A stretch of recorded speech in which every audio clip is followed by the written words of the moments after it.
आज फिर अशोक गहलोत ने झूठ बोला। अशोक गहलोत ने कहा कि हमने 2010 में जो फॉर्मूला सुप्रीम कोर्ट में रखा था उसे तो सुप्रीम कोर्ट ने 3 दिन में ही खारिज कर दिया था।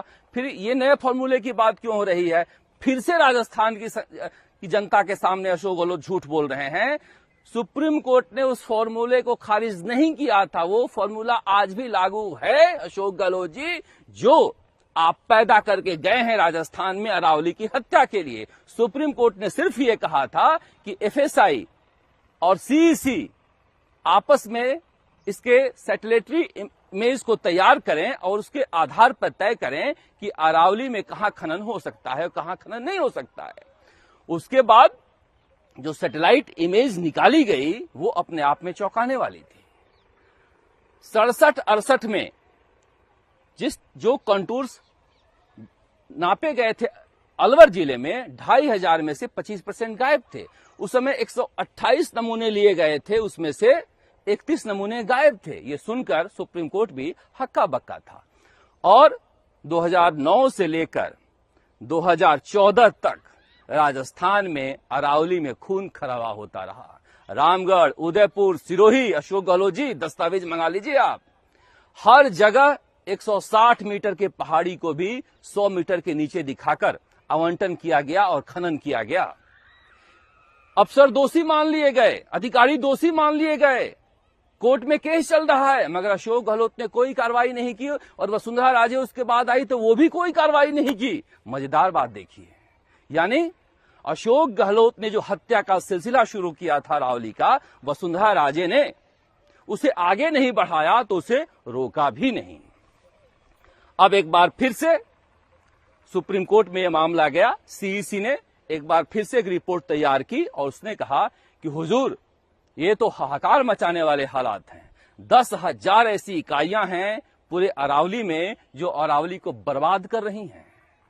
फिर से एक बार सुप्रीम कोर्ट में मामला गया और सुप्रीम कोर्ट ने इस बार भारत सरकार से पूछा क्या चल रहा है, कैसे अरावली को बचाया जाए।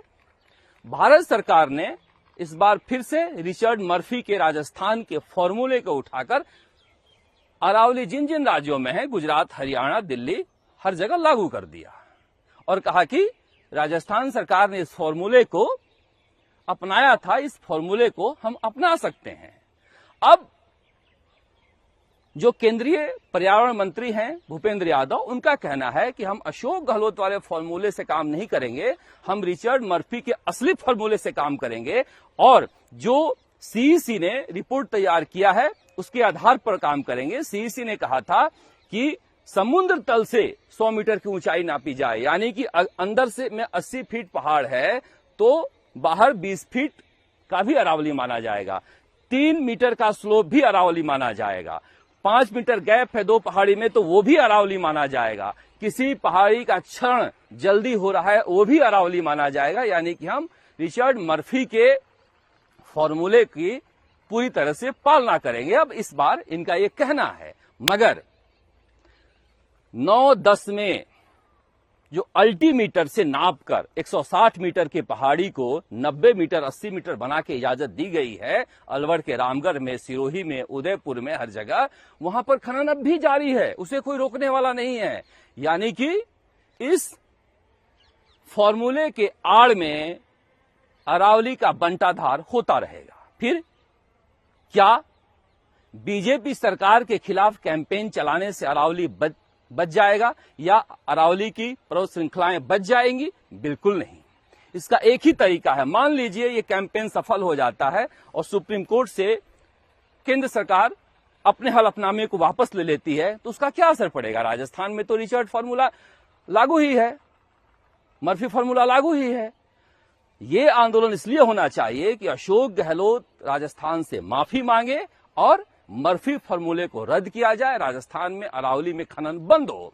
अब इसका विकल्प क्या हो? इसका विकल्प यह हो कि राजस्थान का कोई भी व्यक्ति अपने घर में मार्बल, ग्रेनाइट या टाइल्स का उपयोग न करे।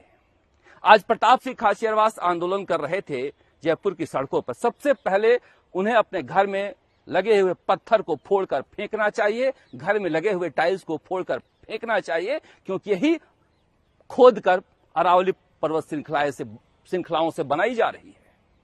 जो प्रदर्शन हो रहे थे वो अशोक गहलोत के दरवाजे पर होने चाहिए। इस तरह से घर में बैठकर सोशल मीडिया पर सेव अरावली करने से काम नहीं चलेगा।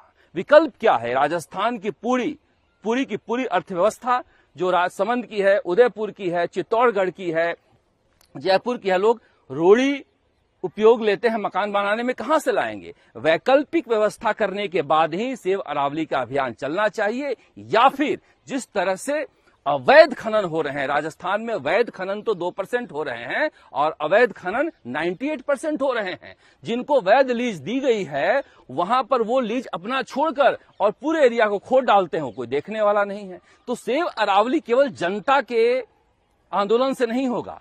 पब्लिक आसपास के खान क्षेत्र पर जाएं, वहां पर देखें कि खनन के लिए जो इलाके आवंटित हैं वहीं पर खनन हो रहा है कि नहीं, क्योंकि अधिकारी तो चोर हैं, नेता तो चोर हैं, ये तो आपस में मिले हुए हैं। मजेदार बात देखिए, 2002 में जो रोक लगा दी गई थी उसको मरने नहीं दिया सरकारों ने, उसे जीवित रखा। 2007 से लेकर 2014 तक कागजों में जीवित करके वो सारे आवंटित होते रहे। ऐसा गोरख धंधा है ये खनन क्षेत्र का कि आप देखिएगा तो आपको शर्म आएगी। जो नेता डीपी लगा रहे हैं सेव अरावली, इनमें से 90% खनन के कार्यों में लगे हुए हैं। इन झूठे फरेबों लोगों को डीपी लगाकर सेव अरावली कहते हुए देखने पर शर्म भी आती है, गुस्सा भी आता है। इनके प्रोफेशन के बारे में सबके बड़ा आप पता कीजिए, कौन कौन खनन के क्षेत्र में लगा हुआ है, आपको खुद समझ में आ जाएगा कि हर अरावली का हत्यारा कौन है। इसलिए अरावली को बचाना है तो इसे जन आंदोलन बनाना होगा। मार्बल का, ग्रेनाइट का, टाइल्स का उपयोग बंद नहीं कर सकते तो कम करना होगा। उस उद्योग में जो लगे हुए हैं लोग, उन्हें वैकल्पिक व्यवस्था देनी होगी, क्योंकि 2002 में हमने देखा है जैसे सुप्रीम कोर्ट ने बंद किया, हमारे ऐसे पत्रकार भी आंधी में जा रहे थे, क्योंकि वही जयपुर के नजदीक था, और दिखाते थे किस तरह से मजदूरों के चूल्हे नहीं जल रहे हैं। तो हम भी वो दिखाना शुरू कर देते हैं, मानवीय कहानियां कि लोग जिएंगे कैसे।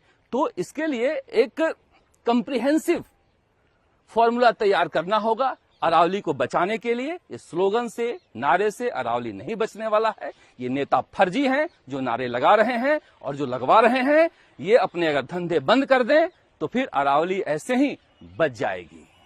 अरावली बचाने की मुहिम में हम भी शामिल हैं, आप भी शामिल होइए, और इसे जन जागरण बनाकर हमें अरावली को बचाना है।